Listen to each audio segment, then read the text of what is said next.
Cet article publié la semaine dernière racontant le cauchemar d'une jeune Anglaise qui a subi une double mastectomie suite à un cancer du sein diagnostiqué par erreur a remémoré de bien mauvais souvenirs à Denise Gariepi. J'ai revécu mon 25 ans. En tout cas, ça m'a fait un choc.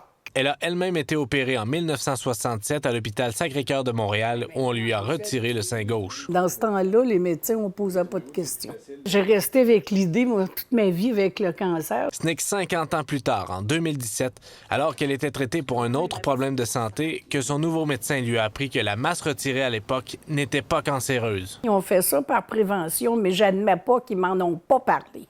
C'est ça.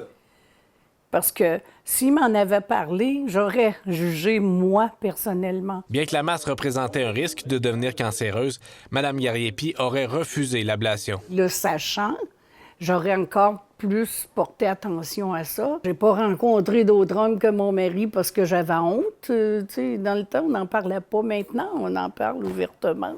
Mais dans le temps, c'était une honte. De nos jours, au Québec, des dizaines de mastectomies préventives sont réalisées. Le plus fréquemment dont on entend parler, c'est les mastectomies pour les femmes qui ont des prédispositions génétiques à développer certains types de cancers, le cancer du sein. L'autre contexte dans lequel on peut l'avoir, il y a certaines femmes qui, sans avoir un cancer, ont des maladies du sein, qui ont beaucoup de kystes, par exemple, ou beaucoup de petites tumeurs bénignes. Mais aujourd'hui, la décision finale revient à la patiente. Certaines femmes vont être très à l'aise à faire des dépistages accrus, des mammographies régulièrement, se faire examiner par leur médecin. Elles sont tout à fait satisfaites de ça. Il y a d'autres femmes pour qui, pour d'autres raisons, elles décident que non, elles veulent passer vers la mastectomie à ce moment-là, avec ou sans reconstruction.